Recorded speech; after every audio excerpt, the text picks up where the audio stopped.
he didn't even try to hide her. That's the part that stung the most. Not the lipstick stain on his collar, not the way her perfume lingered in the air like an uninvited guest, but the sheer audacity of him bringing her to our son's 6th birthday party. I was still taping up balloons when they walked in together. The front door creaked open, and I turned, expecting to see Luca bounding in from the backyard or my sister arriving with the cupcakes. Instead, I saw my husband, ex-husband, in my head even then, waltzing in with a woman half draped on his arm, the kind of woman who looked like she stepped out of a sponsored Instagram reel, full lashes, tight jeans, surgically smooth skin, and not a single thought in her eyes. He was grinning like nothing was wrong, like this was normal, like we weren't still legally married. "Hey, Jules," he said, as if I were just another guest. "You remember Daphne?" Remember Daphne? I'd never torch up her, but I knew her. Knew the way she'd liked every gym mirror selfie of his for the past 9 months. Knew the way she commented with emojis under his travel photos, even though he was supposed to be at solo conferences. Knew the way my heart dropped the night I found a receipt for a hotel in a city he was never supposed to be in. But this was beyond anything I imagined. "Oh, hi," she chirped, waving with the hand not clutching his elbow. "You have such a cute house." Luca came running just then, his face lighting up with that same dimpled grin he inherited from Ben. He was dressed like a mini cowboy, his little boots scuffing the floor as he skidded to a stop. "Daddy!" he yelled, launching into his arms. Ben scooped him up, spinning him around like nothing had changed. Like his son wouldn't one day Google his name and find out how little respect his father had for anyone, especially the woman who'd carried that boy for 9 hours in labor. I forced a smile for Luca. I'd planned a beautiful party, cowboy hats for the kids, homemade lemonade, and a bouncy castle that hadn't even finished inflating. But now the air was different, stale, tight, like everyone else in the room was holding their breath, waiting to see if I'd explode or collapse. I did neither, not then. Instead, I walked to the kitchen and grabbed the cake knife. My hands shook, not from rage, but from the effort it took to stay calm. There were mothers here, children. My in-laws, his parents, who were pretending not to notice the third wheel. I cut the cake, smiled for pictures, tied goodie bags with trembling fingers. And all the while, I watched them. The way he leaned into her. The way she laughed like she didn't know he had a mortgage with me. The way they kept whispering, touching, stealing moments like teenagers behind the gym. It was Luca who saved me. As the sun began to dip behind the trees and the last of the guests trickled out, he came to me, frosting on his cheek, holding up a tiny plastic horse he'd won from the party games. "Did you see Daddy's new friend?" he asked. I crouched down beside him, wiped the sugar off his cheek. "I did," I said softly. "She was nice," he said, and then in the next breath, "Is she your friend too?" That was the moment the ground stopped shifting beneath my feet. "No, baby," I said, "she's not my friend." I kissed his forehead and sent him inside with my sister. Then I turned, smoothed my dress, and walked straight up to Ben. He was laughing at something Daphne said, drink in hand, casual as anything. "Can I talk to you for a moment?" I asked, voice even. He followed me around the side of the house, out of earshot. I could tell he thought I was about to cry. Or beg. Or yell. He had no idea what was coming. "I'll make this short," I said, handing him a manila envelope. He blinked at it. "What's this?" "Happy birthday," I said. "It's a gift." He opened it, started to read. His face changed. Amusement, confusion, realization, then something close to panic. "You're serving me?" "I'm divorcing you," I said. "Officially. It's all in there. Custody terms, the house, mediation schedule. My lawyer will be in touch tomorrow." He looked at me like he didn't recognize the woman standing in front of him. Maybe he didn't. Maybe he was looking for the old Jules, the one who cried when he forgot anniversaries, the one who forgave him for staying late without calling, the one who kept making excuses for a man who stopped seeing her as a person. But she wasn't here anymore. Only I was. Strong, grounded, sharp. "You're serious," he said. "As a heart attack." He glanced toward the backyard, where Luca was laughing in the twilight. "Do you really want to do this now?" he said. "At his party?" "No," I said. "But you did." I turned and walked away, the sound of my heels on the pavement the only punctuation I needed. In the house, my sister met my eyes and nodded. She'd known. Had the champagne ready in the fridge, tucked behind the apple juice. That night, after Luca was tucked in, she poured us each a glass. I didn't cry. I didn't scream. I just sat there, staring at the divorce papers on the kitchen table like they were a map to a new country. I didn't know what it would look like. Not yet. But I knew one thing. I wasn't lost. Not anymore. Before we jump back in, tell us where you're from. If this story moves you, please subscribe. Tomorrow, I have a special story for you. Dawn arrived like an unwelcome alarm, bright, loud, and insistent. My phone buzzed on the nightstand with a single message from my lawyer. "Let me know when you can review these." I stared at the screen, fingers stiff with last night's adrenaline, and then another buzz, a calendar invite for mediation. 10 a.m. that morning. I glanced at Luca's room. Through the slightly ajar door, I could see him curled up with Mr. Snuffles pressed to his cheek. His rosy cheeks, sleeping breaths, a reminder of everything I was fighting for. I slipped out of bed, careful not to disturb my sister. She'd camped on the couch to keep watch, a silent guardian armed with coffee and knowing eyes. I poured a glass of water, then another half for my jittery nerves, and set them both on the kitchen counter. The house was quiet, except for the soft hum of the fridge and the distant chirp of sparrows gathering on the windowsill. I wrapped my hands around my sister's coffee mug when she finally appeared, blinking against the light. "Night was rough?" she asked, voice hushed. "Not as rough as that envelope," I murmured, fingering the stack of papers beneath the lawyer's cover note. "What if I'm making a mistake?" She set her mug down. "You're not. You did what any mother would. Put yourself first for Luca." Her words should have been comforting, but they felt hollow. I didn't yet know what the new me looked like, only that I had to find out. At 9:15, I called the mediator's office to confirm my attendance. The receptionist sounded curt. "We'll see you at 10. Bring copies of everything." I hung up and glanced at the clock. 20 minutes to get ready. Breakfast. Luca to school. My heart pounded like a jackhammer. I made him oatmeal with raspberries, his favorite. As I slid the chair under his feet, he peered up at me, eyes sleepy.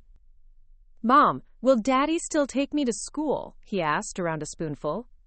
My throat tightened. "No, baby, I'll take you today." Quote. He nodded as if he understood everything at 6 years old, then asked, "Can Daphne come too?" I froze. The word tasted like poison. "No," I said softly, pulling him into my arms. "It's just you and me today." He wriggled free, tapping his bowl. "Good. I like just you and me." I smiled, though tears threatened. "Me too, Luca. Me too." We hopped into the car, the morning sun painting gold stripes across the dashboard. On the drive to school, he chatted about show and tell and his new favorite dinosaur, oblivious to the storm we'd weathered the night before. "Roar means attack, right?" he asked. "Exactly," I said, hands tight on the wheel. I planted a kiss on his temple as I buckled him in. "Roar very loudly today, okay?" "Roar!" he giggled, waving to the other kids. Watching him skip inside, I felt a pang of guilt and pride entwined. He was resilient, far more than me. The drive to mediation was a blur of red lights and my pounding heart. I rehearsed my words. 50-50 custody. The house was mine until sale. Spousal support conditional. Everything in the envelope. The mediator's office was a nondescript building, its windows tinted, its entrance guarded by board security cameras. I took a deep breath and stepped inside. We waited in a small room with magazines from 2018 and a water cooler that sputtered. My lawyer arrived, suit crisp, briefcase in hand. He slid the thick binder across the table. "He's already in the next room," he said. "Ready?" I nodded, swallowing back nausea. The door opened, and there he was. Ben. Tailored suit, reckless grin. Daphne wasn't with him. I hadn't expected her to show. Maybe she knew better than to face me head on. He offered a cautious smile. "Hey." I let his name hang in the air. The mediator, a tall woman with silver hair and steel blue eyes, motioned us both to sit. She wasted no time. We're here to find an agreement that's fair for both parties, especially in the interest of your son's well-being. I felt my pulse in my neck. The papers lay between us like a minefield. I've proposed equal custody, I said, voice steady, with Ben having Luca every other weekend and one evening per week. The house stays with me until sale, with both names listed and sale conditioned on mutual agreement. Ben's eyes flicked from me to the binder. That's not what I was expecting, he muttered. Neither was bringing your affair partner to my son's birthday, I said, leaning back. But here we are. Silence. The mediator raised an eyebrow. Let's discuss each point. Over the next 2 hours, we dissected everything: finances, schedule, summer plans. Each clause felt like barbed wire, a reminder that our marriage was over. At one point, Ben's lawyer leaned in. We'd like more midweek visitation. I pressed my lips together. We can discuss Wednesday evenings, but no Thursdays. Luca has homework and swim class. Ben's sigh echoed in the room. This is going to hurt us all, Jules. His use of my name was a knife. I closed my eyes.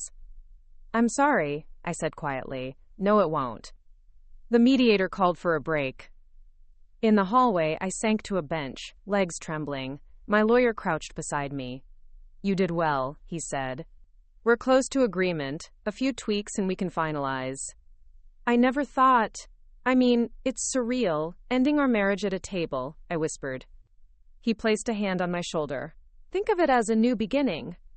I let the words settle. The next hour was a whirlwind. Final signatures, a promise to parent amicably, and the mediator's firm handshake. As we stepped back into the sunlight, Ben and I paused on opposite sides of the building. He looked at me softly. Thank you, Jules, for handling this. Goodbye, Ben. I didn't say good luck. Not for him, not for me. In my folder was my copy of the decree. I flipped to the last page. My name, his name, Luca's name. Final. I slid it into my bag and walked away. I walked away a little lighter. I walked away free.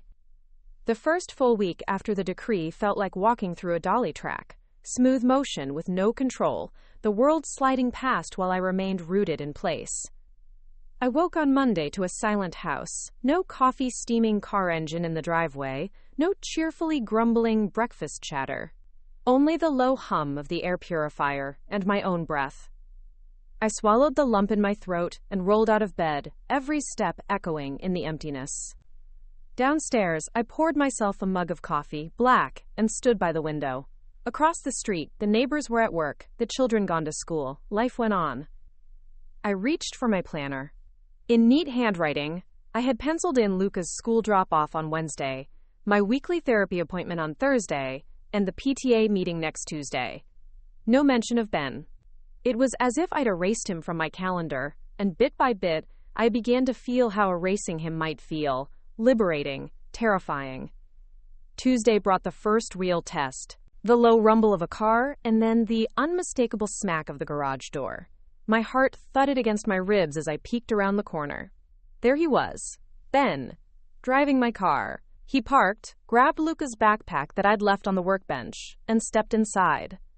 Our eyes met in the hallway mirror. For an instant, the world froze. His jaw clenched, his hands tightening on the straps of Luca's school bag.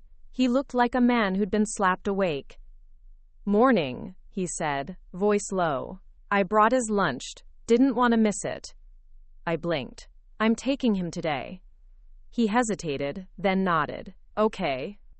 I handed him the lunch bag, fabric decorated with tiny dinosaurs, and then turned away to forge my own separate morning routine. The ache inside me felt raw, but the long, steady burn of determination was stronger. On Wednesday, I stood in front of a classroom of 6-year-olds with a poster board about butterflies, leading the share and tell session. Luca beamed as he retold the story of how I'd found a chrysalis in our backyard.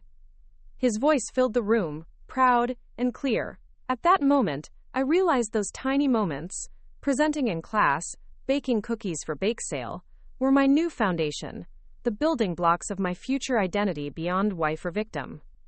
By Thursday, I had my first therapy session. Dr. Monroe greeted me with that practiced warmth. "How are you feeling?" she asked, the question both gentle and unyielding. I exhaled. "I'm unsure, angry sometimes, sad, but also free?" She nodded. "Free can be as overwhelming as trapped. Let's explore that." I spent an hour unraveling fear, guilt, and a surprising spark of hope. When I left, my shoulders felt lighter, as if I'd shed invisible weights. Friday brought a surprise text. Ben asked if he could pick Luca up Friday evening for dinner. His wording was careful, polite. No mention of mistakes or Mistress. Just a father wanting time with his son. I stared at the message, then tapped out a reply. "Sure, 6 p.m. at my place." He showed up with tacos from Luca's favorite food truck. We sat in my kitchen, awkward at first, passing plates. Luca chattered about his week. Ben listened, eyes soft on his son. I watched them and felt a pang of something sharp. Nostalgia? Regret? But then, also, relief. The balance was shifting. He cleared his throat. "I'm sorry for everything." My heart clenched. "For showing up late?" I said, voice brittle. He closed his eyes. "More than that. For the betrayal. For hurting you and Luca." I looked away. "It's done. We have an agreement." He nodded, tears glinting in his eyes. "I know." We finished dinner in silence, the clatter of dishes punctuating the quiet. When Luca finally ran off to play, I stood and handed Ben a plate. "Thanks for dinner." He nodded, then lingered. "Can we talk later? Just us?" I paused. The question hung between gratitude and caution. Then I said, "Not now, but maybe another time." He exhaled like he'd been holding his breath. "Good night," I said, stepping back. "Good night," he echoed. As the door closed, I felt the tremors of change. The timeline of my life, once a straight line, was fracturing into new paths, some bright, some shadowed. I didn't know which path I'd take next, but I knew the choice was mine. And in that uncertainty lay a promise. A promise of tomorrow. A promise of me. As I closed the door and turned off the lights, I heard Luca's giggle echoing down the hallway. Tomorrow would bring challenges. But tonight I slept under my own terms. Free at last. Cliffhanger. Asterisk. The next morning, an unfamiliar envelope slipped under my door. No name. No return address. Just a single word in bold red letters. Klitat Heinzide. Klipan Bangres. Morning.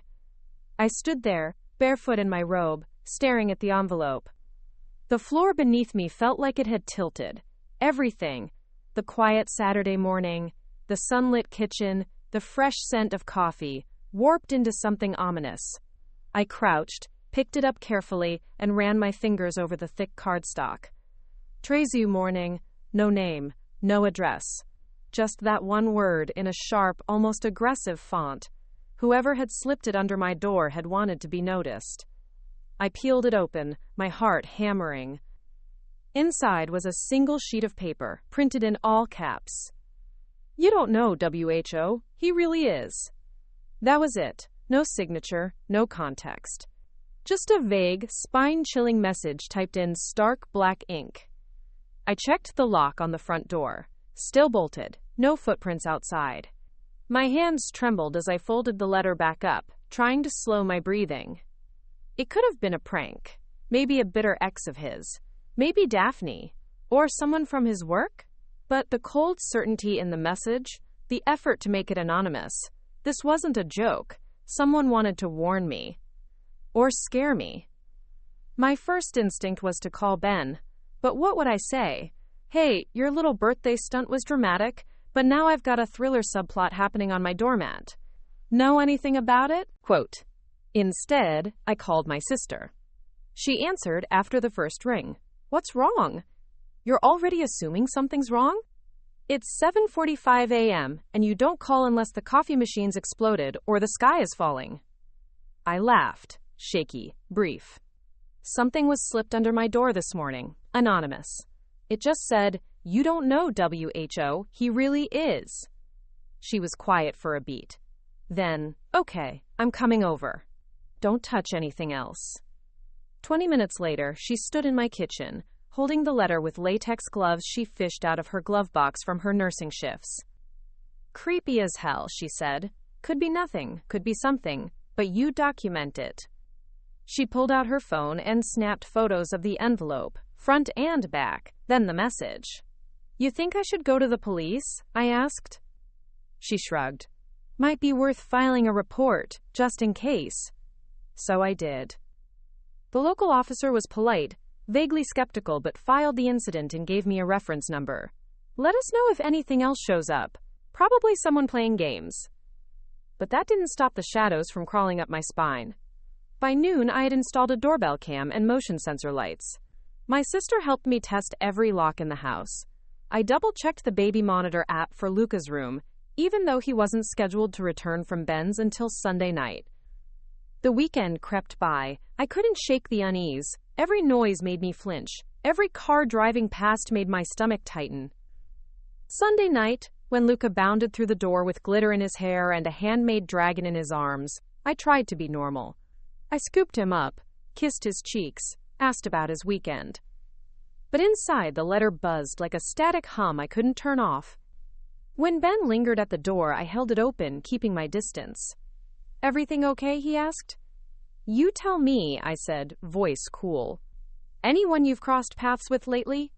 Anyone who might feel the need to warn me about you anonymously? His eyes narrowed. What are you talking about? I held the envelope up. His face changed, not in guilt, but confusion. Where did you get that? It was under my door Saturday morning. No return address, just a lovely cryptic message. He stared at it, then shook his head. Jules, I have no idea who would send this, but it's not from me or Daphne. She's out of town this weekend. I studied him. He looked tired, pale. I filed a report, just so you know. He nodded slowly. Good, that's smart. I closed the door. That night, after Luca was asleep, I sat on the edge of my bed, staring at the envelope again. I turned it over in my hands until I noticed something I hadn't before. A faint watermark on the flap.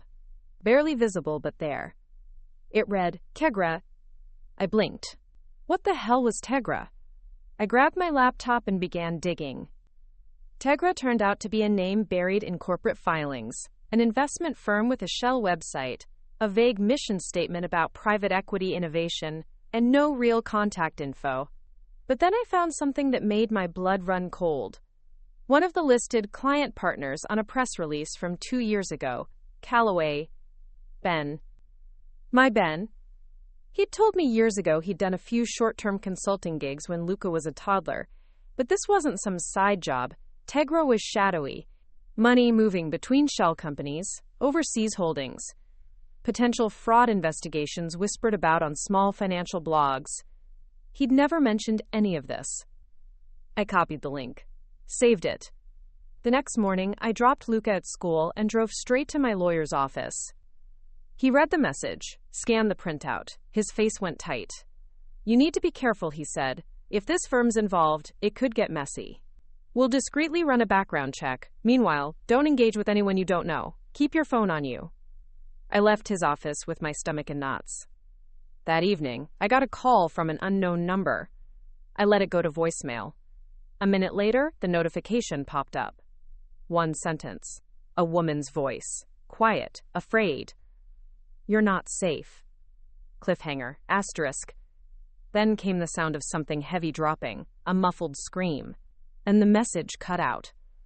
The voicemail echoed in my ears long after it ended. You're not safe. Then that crash, metallic, sudden, and what sounded unmistakably like a woman's scream, swallowed by static. I played it again, and again. Each time the words chilled me deeper, like the cold was working its way through my bones to the center of my chest. My fingers trembled as I saved the voicemail, forwarded it to my lawyer, and sent a text. Call me. Urgent. Then I locked every door in the house. Windows, too. I checked the back gate and even the garage. My heart thundered like it was trying to escape my ribcage. Luca was in the living room, blissfully unaware, building Lego castles while Paw Patrol blared on the TV. I sat beside him, holding his warm little body close while my brain raced. What had Ben gotten us into? That wasn't just a prank.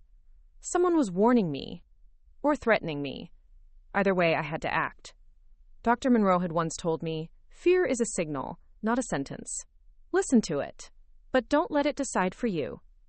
So I listened, then I acted. I called the non-emergency police line, gave them the voicemail, filed a second report, and asked for a patrol car to do a drive-by. The officer on the other end was more serious this time. It might be nothing, he said, but we'll keep an eye out.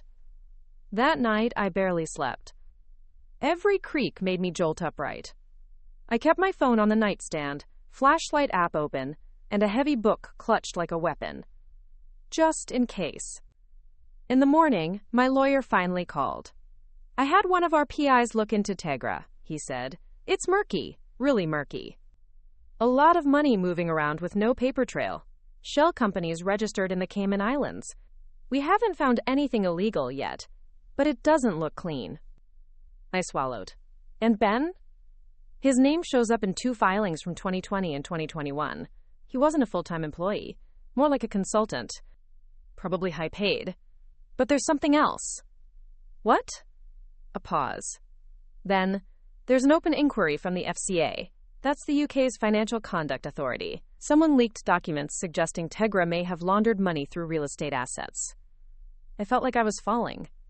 You think Ben's involved? I don't know, he said carefully. But someone thinks you need to know. That's enough reason to stay alert. Keep everything documented. Don't talk to anyone without verifying who they are. I nodded, even though he couldn't see me. Thanks, really. Also, he added, stop forwarding everything to my personal cell. Use the encrypted app I gave you. From now on, we treat this like a potential legal escalation. I hung up and stared at my son.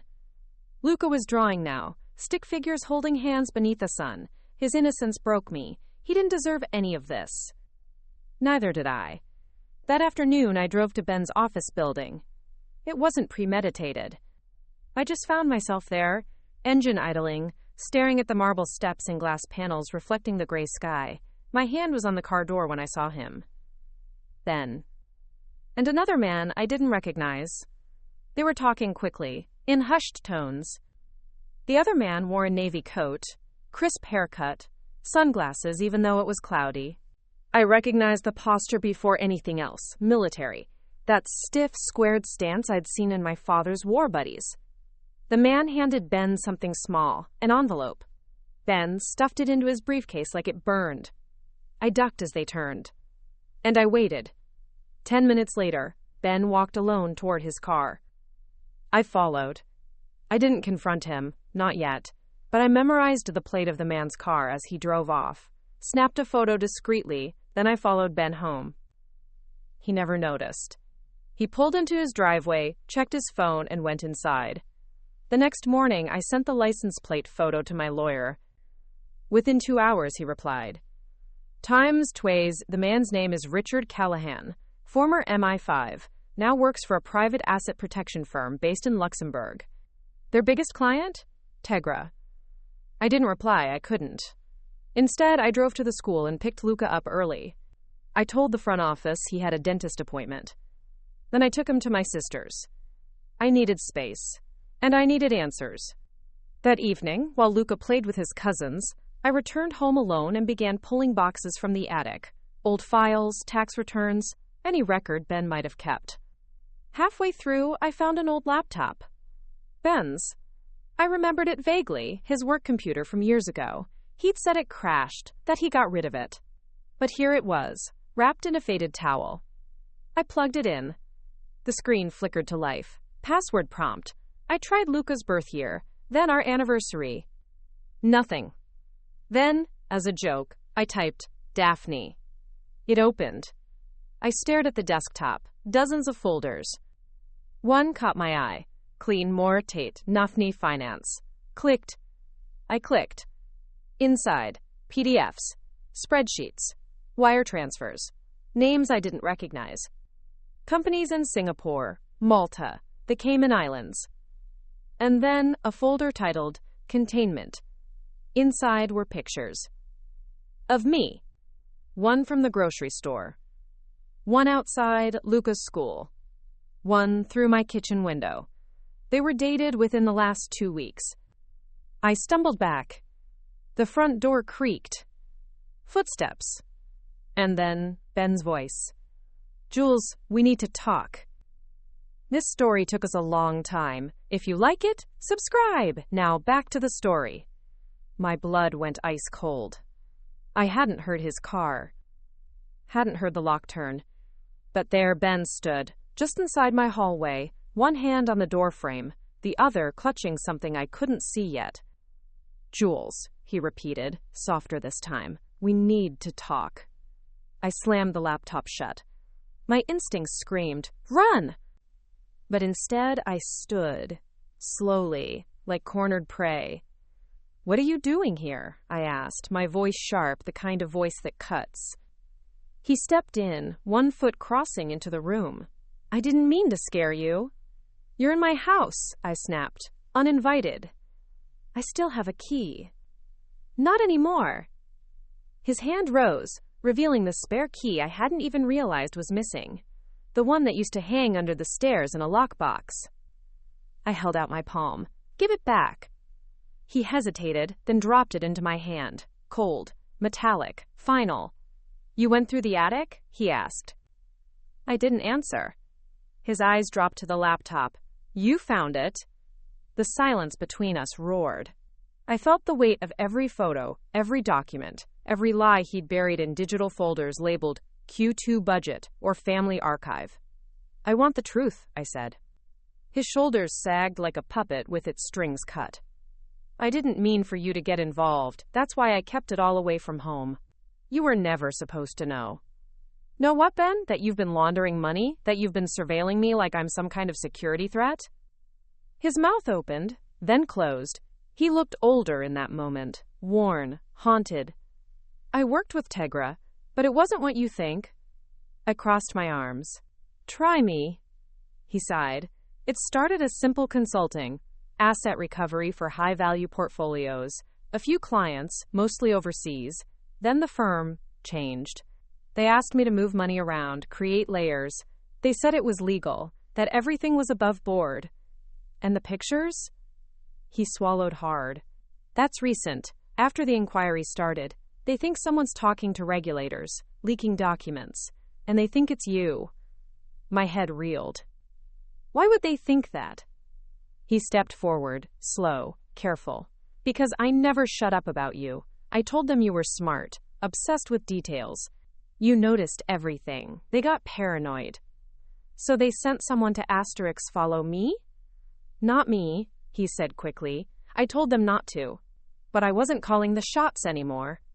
I backed up a step. "I need you to believe me," he pleaded. "I never wanted you in danger." "Then why didn't you stop?" "Because I was already in too deep." A crack ran through the room, silent but seismic.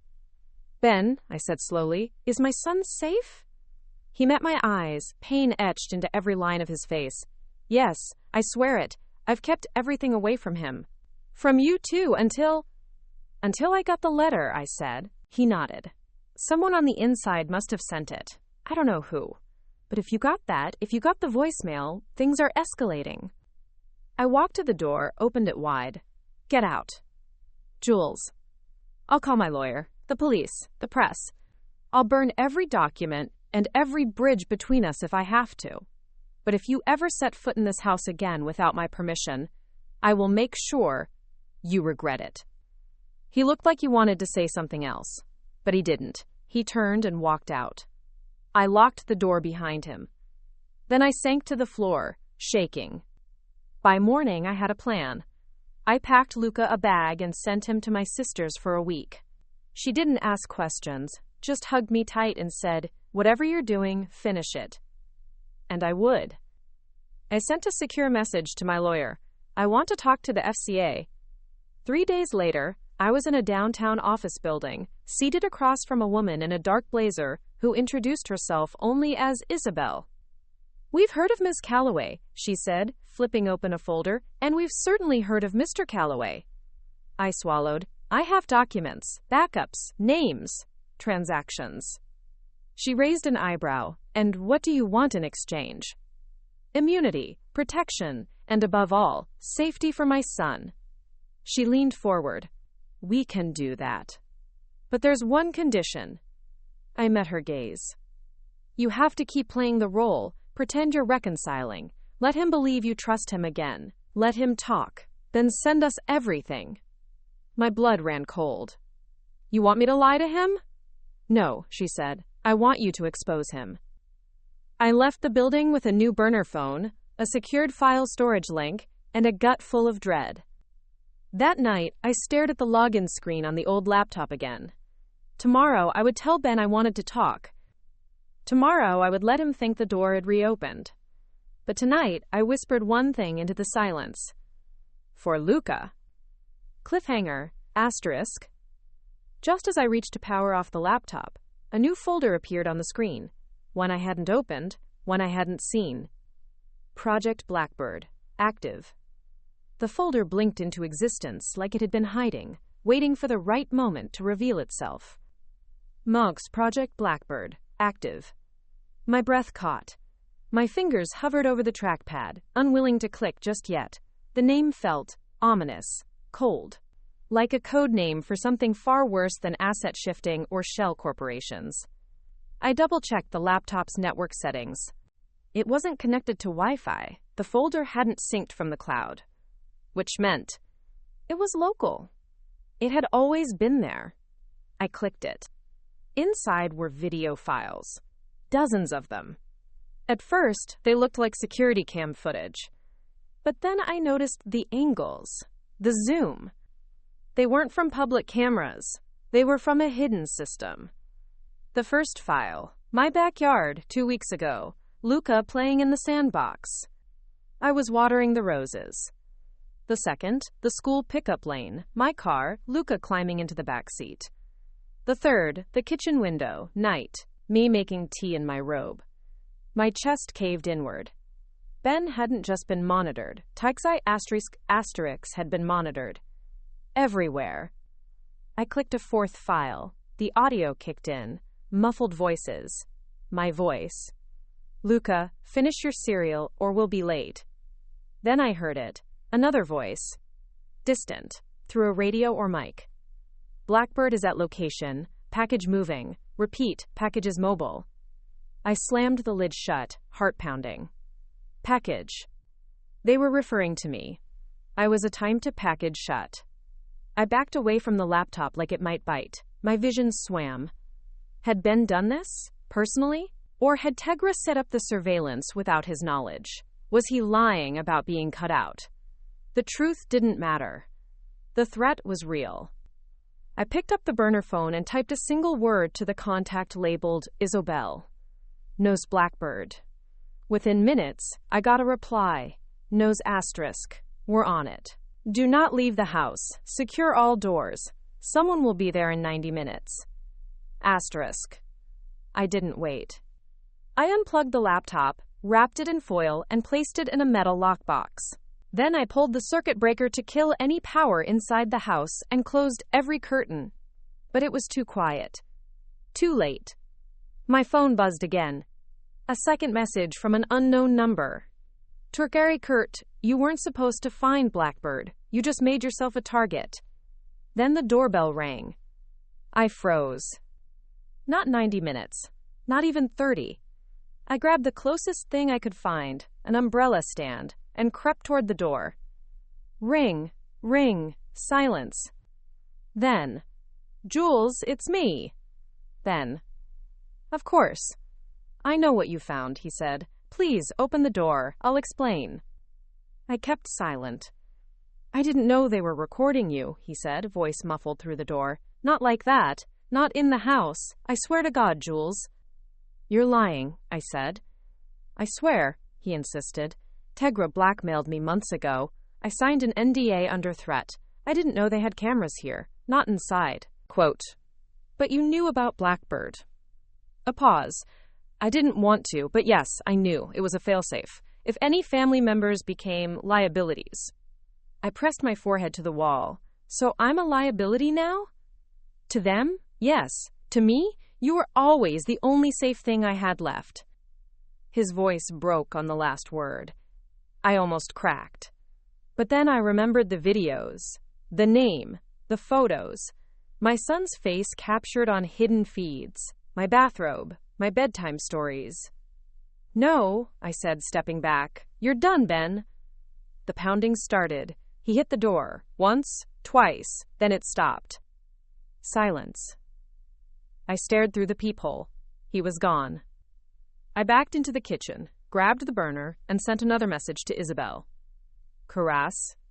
Tenna. Karas it show. Within 60 seconds. Times asterisk. Hold position. Extraction team rerouted. ETA 15 minutes. Asterisk. Those were the longest 15 minutes of my life. I stood with my back against the refrigerator, a chef's knife in one hand and my phone in the other. The windows stayed dark. Then, I heard it. A low hum. 3 black SUVs pulled up silently to the curb. 2 women and a man in civilian clothes stepped out. Badges flashed. Names I didn't remember. They swept the house, secured my laptop, asked me 1,000 questions in precise, quick succession. Then they showed me something that made my blood freeze again. A photo, printed, recent. Ben, in a warehouse, talking to someone I didn't recognize. "He's trying to cut a deal," the woman, Isabel, said. "He's running scared, and if he flips on Tegra, they won't just take him out. They'll come for anyone he's ever protected." "Me," I whispered, "and Luca." She nodded. "We need you to come with us." "Where?" "Someplace safe, until we dismantle everything, until Blackbird is grounded." I stared at my living room, my couch, my fridge covered in Luca's drawings. I didn't want to leave, but I had no choice. I packed one bag, grabbed Luca's favorite stuffed dragon, my wallet, my burner phone, the only picture of my parents I had framed. Then I climbed into the SUV and didn't look back. No surpicturic cliffhanger, asterisks. 2 days later, I got a secure message from a blocked address. The photo attachment made my stomach turn. Ben. Bound to a chair. A bruise blooming across his temple. And the caption. Times asterisk. Too late to run, Jules? Asterisk. The photo made my stomach lurch. Ben. Duct taped to a chair. His mouth gagged. Blood crusted at his temple. His eyes wide. Not just in pain, but in something far worse. Terror. The caption haunted me. Size. Asterisk. Too late to run, Jules. Asterisk. I gripped the burner phone so hard the plastic creaked. Around me, the safe house was still and silent. White walls. Spare furniture. A nondescript place in a nondescript part of the countryside. It was meant to keep me safe, but nothing felt safe anymore. I forwarded the image to Isabel. Her reply came 30 seconds later. Part of asterisk. Do not respond. Do not share. Stay offline. Will escalate immediately. I stared at the screen. My hands shook. Even now, even after everything, a part of me wanted to scream, to rage, to asterisk run, to Ben, to save him. But another voice cut in, cold and hard. He lied. He endangered you. He brought this on himself. And still, he was the father of my child. Isabel arrived within the hour, her car kicking gravel across the drive. She came alone, in jeans and a windbreaker, her hair pulled tight like a woman who had no patience for unraveling.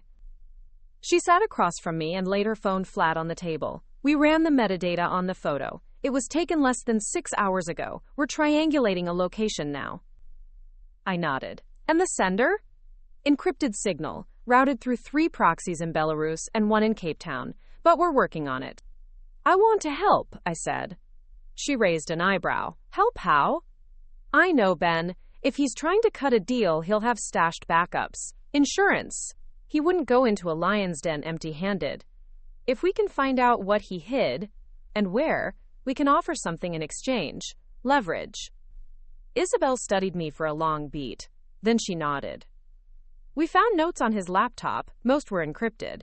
But there's one plain text file you missed. It was buried under the video logs. She pulled out her tablet and opened the file. I read the top line aloud. Plimes asterisk. If this goes bad, find the wren. Asterisk. I blinked. The wren? Isabel nodded. Any idea what that means? I shook my head slowly. No, wait, maybe. I stood, heart racing. When we first got married, Ben and I used to leave notes for each other. Dumb, cheesy stuff. But he always called me Little Wren. Said I was small and fierce. I haven't heard that in years. She tapped the tablet. He's hiding something under that name. A file, maybe, or a physical location. We worked through the night. Password guesses, email clues, old phone numbers.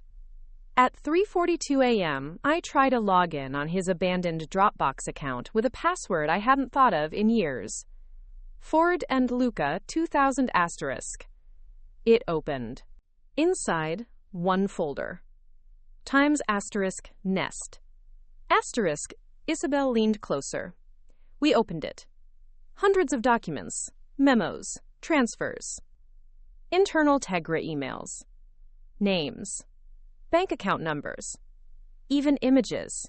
Photographs of receipts, passports, faces. It was the smoking gun the FCA had been waiting for. She looked at me with something like awe. This could end Tegra. But not if they kill Ben first, I whispered. She nodded. Then we move, now. By sunrise, we were airborne. A private tactical team, contracted with British intelligence, had narrowed the photo location to an abandoned textile mill outside Manchester. Isabel briefed me on the way. 3 buildings, no confirmed number of hostiles. Our thermal imaging picked up at least 4 moving bodies, but the tech is glitchy. Something's jamming it. And Ben? One heat signature matches the size and posture of someone sitting, likely restrained. We touched down in an open field. The sun was barely a suggestion behind the clouds. The air smelled like metal and mud. The team moved swiftly, silently. I stayed back, radio crackling in my earpiece. My heart thudded with each step they took. Then I heard it. Room 3, we have him. A pause. He's alive. I exhaled so hard my knees buckled. Ben emerged 10 minutes later, supported by 2 agents. He looked wrecked, bloodied, pale, lips cracked, but alive. His eyes locked with mine. "Jules," he croaked. I walked toward him slowly, unsure of what I was even feeling. Relief? Rage? Both? "They would have killed me," he whispered. I thought you were gone." "I'm not," I said, "but you almost were." He nodded, eyes glistening. "Did you get it?" I hesitated. "The nest?" He gave a weak laugh. "I knew you'd find it." They airlifted us both back to the safe house. He was under heavy guard, isolated, not even allowed to see Luca yet. I didn't sleep that night. Instead, I stared at the files on the USB they handed me. They wanted me to be the one to deliver it, to present the full case to the FCA. "The press will want a face," Isabel had said, "and you're the only one who knew the truth from both sides." I wasn't sure I was ready. But as I stood by the window, watching the sun rise over the distant hills, I realized I wasn't the same woman from the birthday party. I wasn't broken anymore. I was the storm. Cliffhanger, asterisk. The next morning, Luca opened the mailbox outside the safe house and came running to me with something clutched in his hand. "Mom, you got a letter." No stamp. No return address. Just a single sheet, handwritten. Twain's asterisk, "You grounded blackbird. But the sky is still full of hunters." Asterisk. I read the letter 3 times. Asterisk, "You grounded blackbird. But the sky is still full of hunters." Asterisk, asterisk. Every stroke of the pen was deliberate, curved, elegant, yet unnervingly neat. Like the author wasn't just delivering a threat, They were crafting it. I turned the page over. Blank. No watermark, no stationary branding. Just plain paper folded with precision. My hand clenched around it as I looked at Luca, still bouncing with excitement from being the mailman. "Where did you find it, sweetie?" I asked, careful to keep my voice steady. "In the red box, the one by the gate," he said. "It was all alone." I knelt, heart thudding. "Did anyone put it there? Did you see anyone outside?" He shook his head. "Nope, just birds." I forced a smile. "Okay, thank you, baby. Why don't you go draw a new dinosaur? I'll be in a second." He skipped off. I walked inside, locked the door, and called Isabel. She answered on the first ring. I saw the alert. "Mailbox breach." "They left a letter," I said. "No fingerprints, I'm guessing." "Already tested. Wiped clean." "Surveillance footage?" "Blacked out for 13 seconds. A dead zone. Power glitch or signal jam. Our tech team's still analyzing it." I closed my eyes. "So we're not safe." Isabel was quiet for a moment. "No, but you're safer than Ben." My jaw tightened. "Where is he now?" "Relocated. Secondary safe house. Under guard." "And the files?" "Processed. We've handed off the major documents to the FCA and Interpol. Arrests have already started in Luxembourg, Zurich, and Singapore. But the cleanup is global. Blackbird was just one operation. So what now? We hunt the hunters. The next 48 hours were chaos. Headlines spread like wildfire. Asterisk, EU-wide investigation into financial fraud syndicate. Asterisk, the EU Chingado Wawand. The EU Chingado Wamand Hortingade. The EU Chingade. The EU Chingade. The EU Chingado Wamand. These new Corda new Chingade. The EU Chingade. The Hingade Wawaman mother of one emerges as key witness. My face was everywhere.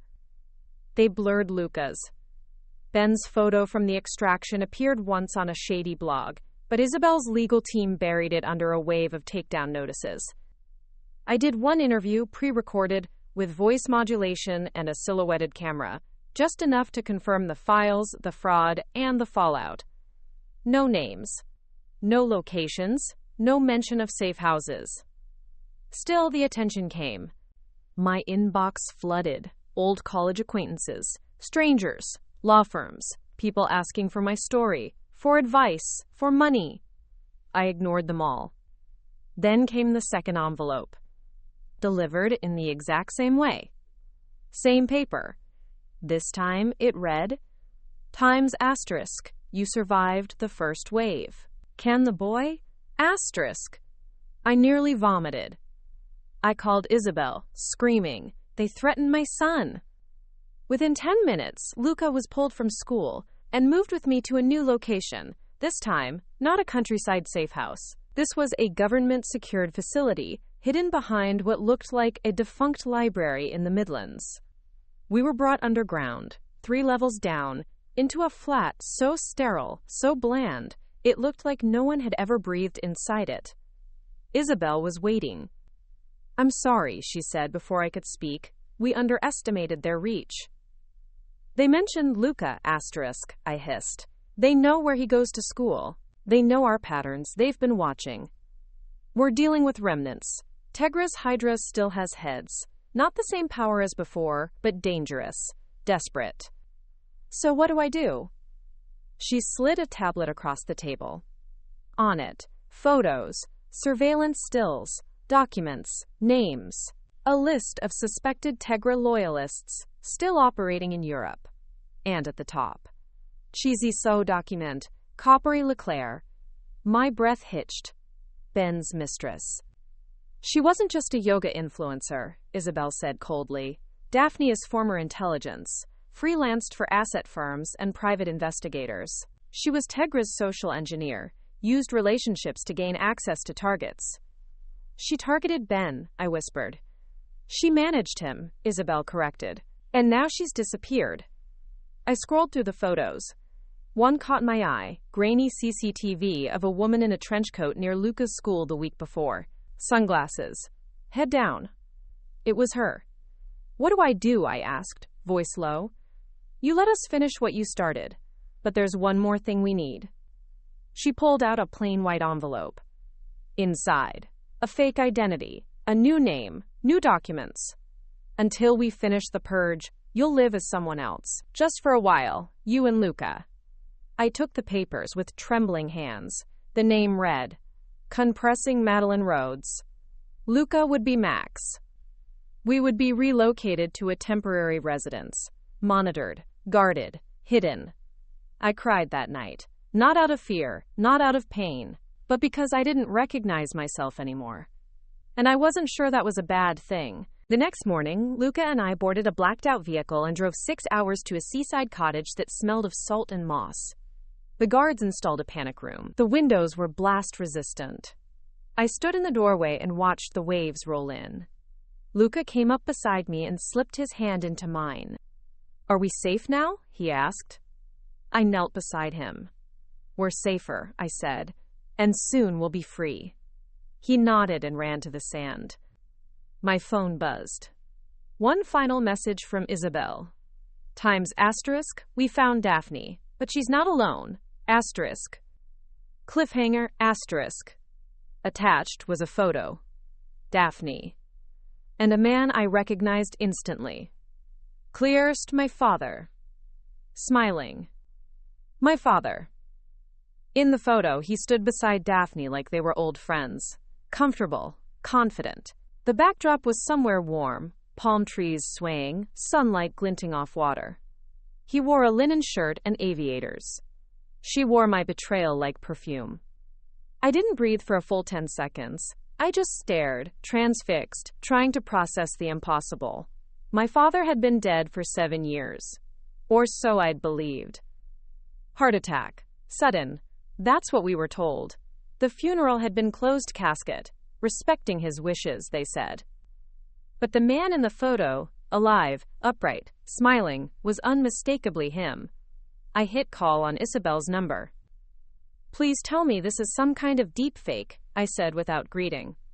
No, she said. We ran it through every verification filter we have. It's real. Time-stamped 4 days ago, sent to us by a source in Malta. Malta? They're meeting with a man who launders assets through crypto casinos. Part of Tegra's shell web. We'd been watching him. That's how we got the photo. I stumbled to the couch. The seaside cottage blurred around me. My dad. He was in the military, then the private sector. But I never. He was Tegra before Tegra had a name, Isabel said quietly. We cross-referenced old Interpol logs. Your father's code name was Harbor. Why didn't anyone tell me? Because he disappeared in 2016, staged his own death, erased his trail. He knew how. He taught people how. We thought he was gone. And now he's back, with her asterisk. Isabel's voice hardened. We don't think they know you've seen this, which gives us a window, but it's closing fast. A knock came at the door. I flinched. It was one of the guards. Everything okay, ma'am? I nodded stiffly. Yes, just keep watch. Tighter. He dipped his head and left. I looked at the photo again. The last time I'd seen my father, I was pregnant. He held my hand, told me I'd make a good mother. Then 2 months later, gone. My grief had been so total, so blinding. And all of it was a lie. I opened the USB drive again, searched the files for Harbor, and there it was. Kernmana Night Re-Rach Project Harbor. Defector Retirement Package. I clicked. Dozens of memos. Disbursements. Staged obits. Clearance approvals signed by early Tegra architects. The rabbit hole was endless. And buried in one PDF, a note from my father, addressed only to *JGs. Greater than, if you're reading this, it means the lines have blurred. Greater than, don't trust what they show you. Greater than even truth wears disguises. What the hell did that mean? Was it a warning? A riddle? A breadcrumb trail? Isabel pinged again. Times asterisk. We can exfil him, but it's risky. We need bait. Asterisk. I stared at the screen. Tresk me, streskus me. That was what she meant.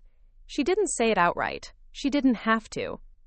I was the daughter who buried him, the woman who exposed his syndicate, the one face he wouldn't expect to see again. I stood, hands clenched, trembling with something deeper than fear, rage, betrayal, but underneath it all, resolve. I typed back, times asterisk, set it up, asterisk. We spent the next 2 days crafting a false trail, a leak to a known Tegra contact, suggesting I'd recovered a hard drive with unreleased Blackbird data, that I was planning to sell it to a third party. In exchange, I'd be flying through Valletta. We knew the bait would trigger a response. We just didn't know who would come to collect. But it was him. He stepped off the yacht like a man still in control. Tan, fit, no limp, no sign of age dragging at his spine. He walked the dock like he owned the water. I stood waiting at a seaside cafe. Hair darker, face leaner, but I knew those eyes. He saw me and stopped. For a full 5 seconds, we stared at each other. Then he walked over, slow and deliberate, like he couldn't believe his own eyes. Juliet? I didn't blink. Hello, Dad. He sat. The silence between us was thunder. How? He asked. I found the files, I said, and the letters. You shouldn't have used my name as a tag. He shook his head, a small smile pulling at the corner of his mouth. You always were better at puzzles than I gave you credit for. I leaned forward. You lied to me. You let me bury an empty box. His smile faded. It was the only way to keep you out of it. No, it was the only way to keep yourself in it. The team closed in silently. I saw them from the corner of my eye. Plain clothes agents, tactical units in place, Isabel watching from a van nearby. He leaned back, watching me. You know they won't let me walk away, he said. I know, I whispered, and I won't stop them. But he surprised me. He reached into his coat, slowly, carefully, and pulled out a drive. Everything I took when I left, names, projects, the ones even Blackbird didn't touch. He slid it across the table. For Luca, he said, for the life you're building. Then he stood, and Isabel's voice crackled in my ear. Now, go. Agents moved. My father didn't run. He raised his hands, let them cuff him. As they led him away, he looked back once, straight into my eyes. I did what I had to, he said. So will I whispered. Cliffhanger, asterisk. That night, the drive decrypted. And what I saw chilled me more than anything yet. Named project folder labeled Lark.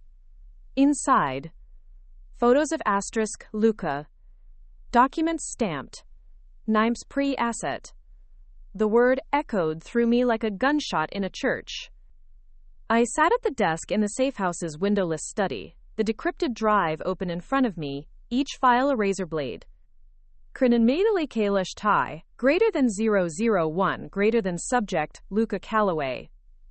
Date of birth, blood type, genetic profile, behavioral assessments. I scrolled faster, my stomach knotting with every new entry. Photos from school, a drawing he made last year, a transcript of his preschool teacher's comments about, quote, high verbal acuity and strong pattern recognition. It wasn't just surveillance. They were profiling him. No pre-asset status, monitored for strategic value, nor. I slammed the laptop shut and gripped the edge of the desk, trying not to be sick. They had planned for this. Planned for him, Sut. From the beginning. The realization hit like a freight train. This wasn't just about Ben. Or Tegra. Or even my father. Sak Sut. It was about Luca. He wasn't just collateral damage. He was the objective. My phone buzzed. Isabel. I answered with a single word. Lark.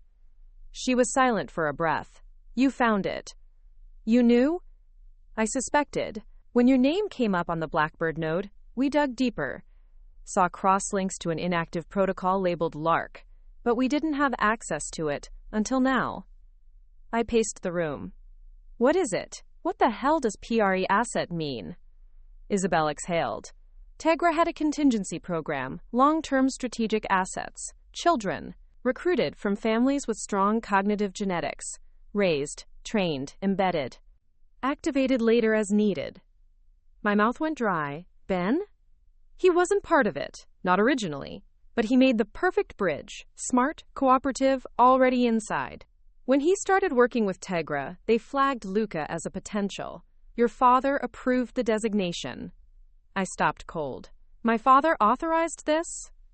Yes. In 2018, you were still married. Luca had just turned 1. I pressed my hand to my mouth. He was a baby, asterisk. I know, she said softly, and that's why we're shutting it down. You and Luca are priority 0. This ends here. I looked at the drive. They can't have him. Ever. They won't, she said, but we need your help to finish this. She laid out the plan. Lark was buried under layers of financial data, embedded inside a secondary shell company called Starfield Holdings, ostensibly a European education nonprofit. In reality, a pipeline for grooming pre-assets, tutors, camps, psychological evaluations hidden as scholarships. Daphne was on the board, and she was on the move. We intercepted a chatter thread. She's heading for Corsica, private villa. Likely extraction or regrouping. Once she leaves, we may lose her for good. You want me to go, I said. Isabel didn't answer. She didn't have to. I'll do it, I said. But Luca doesn't come. He stays with me, she promised. Our tightest team, constant eyes. I kissed Luca goodbye that night like I was heading to war. Because I was. Corsica was a dreamscape of cliffs and water, sunshine and danger. The villa was tucked into the hills, white stucco and red tile, a private compound with a view that mocked the horror within. I posed as a broker, a wealthy heiress looking to invest in Starfield's vision. My name was Madeline Rhodes, the deception held. Daphne met me by the infinity pool. She wore sunglasses, a silk robe, a smirk. You don't look like the usual money, she said. I'm not, I replied. We sipped wine, talked about potential, about shaping the future. She was careful with her words, but I heard the language beneath it. Control, recruitment, conversion. I let her speak, recorded everything, then I dropped my glass and looked her straight in the eye. Do you remember Luca? She froze. 6 years old, dimpled smile, big blue eyes. Her face went pale. I'm his mother. She reached for her bag. I stood faster. Don't! But it was too late. She pulled a small device, signal scrambler. The guards outside flickered on the cameras. I ran, through the villa, into the study, grabbed the flash drive she'd been prepping for departure. Guards pounded down the hall. But I made it to the panic room, sealed it, and waited. 2 hours later, Isabel's team stormed the compound. They took Daphne alive. The files on the drive confirmed everything. Lark wasn't just Luca, it was dozens of children, already being funneled through programs around the world. But now we had the names, the locations, the handlers. We had the map. We burned the network. Over the next 3 weeks, Starfield Holdings collapsed. Multiple arrests. Properties seized. A global task force launched. Ben, still in custody, cooperated fully. My father refused. He was moved to a black site. I didn't speak to him again. Luca and I returned to the seaside cottage. Quiet, simple, ours. One morning, he crawled into bed beside me, dragging Mr. Snuffles by the ear. Did the bad people go away? He asked. I pulled him close. They can't touch us anymore, I said. Good, he murmured. I want to stay here forever. I smiled, but deep inside, I knew the truth. Forever was a dream, a hope. But today? Today was safe. And today was enough. Cliffhanger, asterisk. That night, Luca slept soundly beside me. But at 2:13 a.m., I woke to my burner phone buzzing under the mattress. one message. From an encrypted number, Trekisampans asterisk, one asset escaped. Coming for the Wren, asterisk, Trekisampans asterisk, one asset escaped. Coming for the Wren, asterisk, Trekisampans rebeditaker. I stared at the message, the blue light casting shadows across the walls of the seaside cottage. My heartbeat wasn't fast. It was precise, asterisks like the steady tick of a detonator. I slid from the bed without waking Luca, tucked the burner phone into my pocket, and stepped out into the cold hallway. The floorboards creaked like they were warning me too. I sent a message to Isabel, Times asterisk, message received, Wren status active, awaiting protocol, asterisk. Her reply came in 60 seconds. Asterisk, we're already en route, ETA, 14 minutes, stay dark, asterisk. I returned to Luca's room, sat on the edge of the bed, and watched his chest rise and fall. He had no idea he was the last ember of a fire the world had tried and failed to extinguish. He was dreaming of dinosaurs. Dragons. I didn't know which one we'd meet before sunrise. 14 minutes later, the extraction team arrived. No sirens, no headlights, just the whisper of tires on gravel and 3 shadows entering the house without knocking. Isabel came last. Her face was tight. Her coat was soaked in sea mist. Asset 09, she said quietly. Name's Elias Drexler, ex-Tegris strike specialist. Thought dead after the Frankfurt breach. We were wrong. What does he want? I asked, even though I already knew. You, Luca, revenge, leverage, maybe all 3. He's here? Landed in the UK 2 nights ago. He's been tracking you since Corsica, got eyes on the coastline. Then we run. She shook her head. Not this time. We end it? We end it. The cottage was a trap. We staged it like we'd fled. Beds unmade. Food, half-eaten. A fake burner left by the window, pinging with decoy signals. Luca and I were moved to an abandoned Coast Guard watchtower 5 miles up the cliff line. Reinforced concrete. Single entry point. Line of sight over every direction. The wind howled. I sat with Luca in a narrow bed, whispering bedtime stories while agents circled the perimeter. And just past 3:40 a.m., the alert flared. Contact, moving northeast, 1 target, military trained, low signature, heading toward the cottage. Elias Drexler. I looked at Isabel. Do it. She gave the order. Drones moved, ground team in position. We watched from the tower monitors as Elias approached the cottage, dark clothes, tactical gear, a blade strapped to his hip. He entered through the kitchen door, silent as a ghost. And then the cottage exploded. A precision charge, not deadly, but disorienting. Glass shattered, smoke billowed. He stumbled out, weapon drawn. A net dropped, darts followed. He collapsed in seconds. Not dead, but done. They took him to a secure facility outside Oslo. He would be interrogated, charged, buried in legal walls too thick for even Tegra's remnants to breach. I watched the final takedown footage that night, tears streaming down my cheeks. Not out of fear, but because I finally believed it. It was over. Really over. A month later, Luca and I stood on a beach in Portugal. No guards, no drones, no aliases. Just us. He built sandcastles while I read under an umbrella. My real name was back on my passport. So was his. Ben remained in witness protection. He sent Luca a birthday card, unsigned but filled with kind words, and a photo of the 2 of them at the zoo. We didn't talk about my father. Not yet, maybe never. Daphne was in custody in The Hague. Tegra's final assets were being audited, hunted, frozen. And I was breathing. One afternoon, while packing for a short trip to Lisbon, Luca looked up at me and asked, "Can I go by just Luca now, not Max?" I smiled.